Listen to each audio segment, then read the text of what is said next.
शायरी लिखते हैं या सुनते हैं? मैम सुनता भी हूँ और कभी कभी लिखता भी हूँ। कुछ सुनाइए। अपनी लिखी भी? अपनी लिखी भी सुनाइए।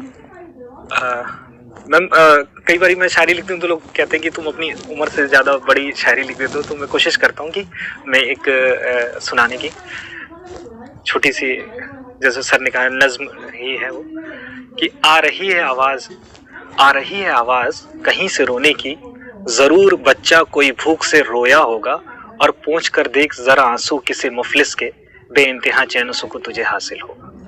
Very good. अच्छा, तो आपका एक सब्जेक्ट था रक्षा शास्त्र। Yes ma'am.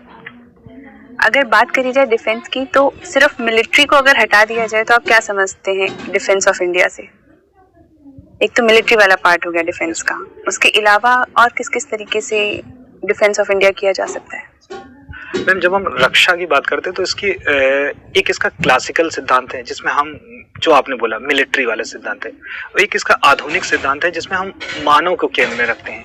जैसे लैंगिक मुद्दे हैं, बाल अपराध के मुद्दे हैं, इसके लिए हमें किसी मिलिट्री की जरूरत नहीं है। इसके लिए हमें समाज के अंदर ही अपने समाज को इतना सुरक्षात्मक करना है कि इन सब चीज़ों से लड़ सके। तो मुझे लगता है कि लैंगिक मुद्दे, हमारे ट्रांसजेंडर के मुद्दे, हमारे बुजुर्ग हैं, हमारी युवा आबादी है, क्योंकि युवा आबादी को अगर हम अच्छी शिक्षा, अच्छा रोजगार नहीं देंगे तो कल को वो अपराध की तरफ बढ़ेंगे, वो देश की सुरक्षा के लिए एक चुनौती बन जाएंगे।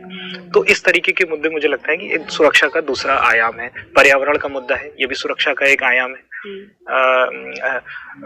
ड्रग्स की आर्थिक मुद्दे हो सकते हैं, ये भी सुरक्षात्मक है। तो वो विभिन्न राजनीतिक कोई उथल पुथल हो रही है, वो भी एक सुरक्षा का मुद्दा, लॉ एंड ऑर्डर का विषय बन सकता है। तो मिलिट्री को हटा दे तो इस तरीके के मुद्दों को हम सुरक्षा के अन्य आधुनिक आयामों में रख सकते हैं। अगर हम आर्थिक तरीके से कंपेयर करने को कहें आपको, तो इंडिया, पाकिस्तान, चाइना और यूएस, 4 कंट्रीज को कंपेयर कीजिए कि किस तरीके से फाइनेंस एंड डिफेंस के अंदर उनका फिट बैठता है। अगर हम आर्थिक शक्ति के रूप में देखें तो सबसे बड़ी आर्थिक शक्ति तो हमें अमेरिका दिखती है, चाइना दिखती है, फिर इंडिया दिखती है और फिर पाकिस्तान दिखती है। और इनकी हम जब मिलिट्री पावर्स को कंपेयर करते हैं तो क्रम बिल्कुल यही आएगा। जहाँ तक बात करें डेमोक्रेसी की, तो इसमें से 2 कंट्री हमें डेमोक्रेटिक दिखेंगी, यूएसए और इंडिया, जबकि पाकिस्तान डेमोक्रेसी तो है परंतु वहाँ पे ट्रू डेमोक्रेसी या कंटिन्यूअस या सस्टेनेबल डेमोक्रेसी पाकिस्तान में हमें नहीं दिखेगी।